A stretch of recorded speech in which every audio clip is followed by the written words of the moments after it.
You're tuned in to the HR Bandit podcast, your one-way ticket to the latest and craziest in the world of work. In partnership with Timber Media, podcaster for India Inc. is sponsored by Adrenaline E-Systems Limited. Hey, this is Ankita. And this is Apoorva. And you are tuned in to HR Bandit, the podcast where we cover the top news from the world of work every single month. This is our last episode of the year. So if you're new here, we are really excited to have you join us for our closing episode and an action-packed 2026. If this is you returning, a big hug and thank you for returning for our best one yet. Apoorva, I know we have an impressive lineup today, but I have to start by asking, do you shop at Target? Before we get there, why don't you commend me for joining at 6 in the morning in the holiday week? So thank you for the applause. And yes, about Target, I have always loved shopping there and especially love their home section. They have a lot of this seasonal decor and stuff. But these days, I'm a regular there for all kid-related essentials. Okay, firstly, thank you for joining at 6 a.m. Apoorva. You're quite the trooper for having done that. It's not something I can even imagine doing. And on Target, let me throw a light on why I asked that question. Now, Target's been in news for coming up with a 10-4 rule. So bandits, if you haven't heard, the 10-4 rule says that the employees are mandated, if they're within 10 feet of the customers, they're required to smile, make eye contact, wave, and use friendly, approachable, and welcoming body language. And if the staff is within 4-foot radius of a shopper, they must also personally greet the customer, initiate a warm, helpful interaction. Now, I know different shoppers have different experiences, but I like to be left alone while shopping unless I'm approaching someone for help. Apoorva, I know you're going in at Target. How are you going to feel about this? Yeah, I'm a little bit like that too, in the sense that I do get uncomfortable, like if a store associate approaches me while shopping. In my experience though, the cashiers at most stores in the US are pretty warm and try to strike a conversation, which I really don't mind. But the 10 to 4 feet rules seems like taking things a little too far. What it seems like is that this isn't unique to just Target.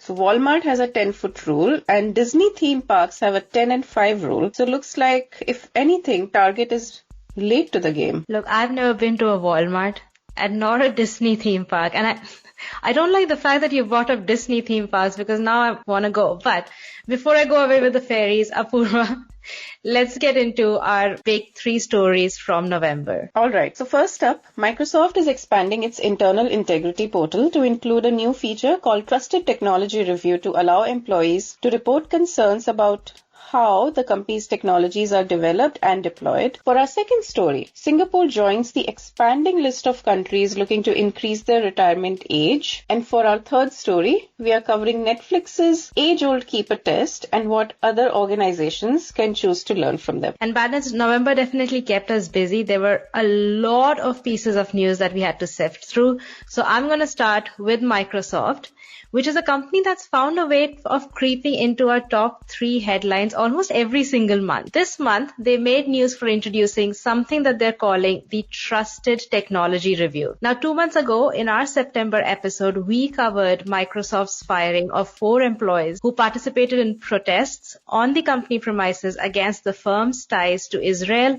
as it waged war in Gaza. Now, Microsoft is not the only one. In 2024, Google did something similar when their employees protested against the company's cloud contract with Israel. However, what Microsoft has done now with the introduction of this review is something that Google has not, as far as we can tell. So Microsoft has learned from the incident and found a way to channel feedback from employees and maybe the external world in a productive way. Yeah, and Microsoft President Brad Smith has sent a memo to all employees that said that the company is expanding its internal integrity portal to include a new feature that they are calling Trusted Technology Review. This tool will allow employees to confidentially flag potential policy violations or raise ethical concerns about the company's technology use. Microsoft is also strengthening its pre-contract review process to ensure additional human rights due diligence on sensitive tech projects. It looks like when Satya Nadella said that he and his leadership team need to do better, they actually meant it. So based on internal and external pressure on Israel's use of Azure, Smith also said in the memo that they have informed the Israel Ministry of Defense, or the IMOD, of Microsoft's decision to seize and disable specified IMOD subscriptions and their services, including the use of specific cloud storage and AI services and technologies. Now, I'd say publishing memos like these and acting on what employees are saying definitely helps build trust. It could also be a factor of external pressure that's forcing Microsoft's hand, but I haven't seen other organizations like Google or elsewhere actually come out and say anything similar. Apoorva, what do you think? Yeah, I mean, Microsoft is definitely standing out here in a good way, but I also think that the real test will be in execution. So rolling something like the Trusted Technology Review is one thing, but building confidence among employees to actually use it is quite another. I mean, you really build employee trust through consistent follow-through, especially when stakes are high and there is so much external scrutiny on these, lot of geopolitical issues as well. So only time will tell whether this becomes a genuinely safe space to raise concerns or just internal tool that looks good on paper. What did stand out to me is that, or at least one point I'd like to make, is I don't think this can only be about geopolitical issues. Yes, of course, Gaza and the international relations brought this to the forefront, but the need for strong internal mechanisms to flag tech-related ethical concerns is much broader. So we've seen this before. If you remember, I'm forgetting the name of the movie, but Tristan Harris, the co-founder of the Center of Humane Technology, who raised early concerns at Google about persuasive technology and how design could manipulate user behaviors. His warnings weren't geopolitical, but they were deeply ethical. And given where we are headed with AI right now, I think employees do need a structured and trusted way to escalate issues like this before they turn into societal problems. I will be curious about what they raise in the ethical space and how this mechanism evolves, because you do have a point. Like, there's a difference between publishing a memo and actually following through, but there's also an increasing line that we are, trying to balance on what's ethical when it comes to AI and manipulating user behavior. Like, I don't know how you would draw the line there. So maybe this is one for us to follow closely. Absolutely. Now, let me take us to our second story. Singapore has announced that retirement age will be raised to 64 years from 1st July 2026, applicable to those born on or after 1st of July 1963. Similarly, the re-employment age will rise to 69 years from the same date, applying to those born on or after 1st July 1958. Now, this is being projected as a good news story to enable longer, more flexible careers. A company cannot just ask an employee to retire before their retirement age. It is part of a broader plan to eventually raise the retirement age to 65 and re-employment age to 70 by 2030. With people living longer around the world, this move is expected to help income security and greater financial resilience. Ankita, I have a feeling that I know you have a lot of opinions on this. You want to share them? Absolutely. And to share my opinion, I'm going to shift the lens from Singapore to France for just a moment. And I do this because France as a country makes me laugh often. And I remember them now because in 2023, over 1 million people protested nationwide when the government proposed to increase the retirement age from 62 to 64. For some context, France has one of the lowest statutory requirement ages in the European Union. Apparently, French retirees spend more time in retirement than most. OECD data shows that Frenchmen typically spend 23.3 years retired, more than any other OECD country and well above Germany's 18.8 years. And I can imagine why. Like, when you look at the standards of living of all the retirees, French retirees have a pretty good standard of living. So I want to say that this is one reason why France's debt is incredibly large, but you and I may come under attack for saying so. Now, I want to and I can talk endlessly about the implications of increasing retirement ages, but I'm also aware that this is a work podcast and not an economics lecture. Apoorva, I'm going to hand the baton back to you. What does this mean for our folks in workforce planning? Well, if employees are going to be in the workforce well into their late 60s, the question isn't just how many years they will work, but it is also how they will work. So first up, organizations will need to intentionally plan for a deeply multi-generational workforce. We are already there, but looks like this is going to be a bigger focus area moving forward. So this would mean re-examining job architecture, designing roles with varied physical and cognitive demands, and creating pathways where people can rotate, scale back, or shift into advisory or project-based roles as they age. Longer careers can be an asset though, but only if the work evolves with the worker. The second implication I see is in succession planning and internal mobility. With people staying longer in senior roles, people will need more flexible career move options so mid-career talent doesn't stagnate. And lastly, companies must prepare to redesign work environments, and I believe this one is really important so that older workers can thrive at their own pace. So this could include offering more autonomy, hybrid or flexible schedules, ergonomic redesigns, job sharing opportunities, and so on. So if you want longevity, you can't you can't just raise the retirement age and then just stick with the same processes that you have. Yeah, a big ditto on all of what you said. I also there's this thing where skills are aging faster than people are, and I think that impacts all generations, but especially those who are closer to retirement. We've talked about squiggly careers, and I genuinely think people are going to have more different careers through their lifetime as the retirement age keeps increasing. And I don't see this trend going away. I do genuinely think that there will be a point of time as we live longer that retirement ages will hit 67, 70. And the fact is that if I have a 50-year-old man with skills that I no longer need, but they are open to learning new skills and starting from scratch, it definitely keeps them employed longer. But I do want to bring the compensation aspect into view, right? They will not be earning the same because that's no longer economical for the organization. The skill is worth a different amount. So we definitely need to rethink how compensation works for non-linear careers. And it's not it's even for you and I, right? If we decide to switch our career, or we need to as the role evolves, we might have to start earning less than we do today, and then also ensure our lifestyle can morph accordingly. Yeah, and I do think that is irrespective of whether the retirement age gets raised or not. It's something that has to happen anyway, given how fast things are changing these days.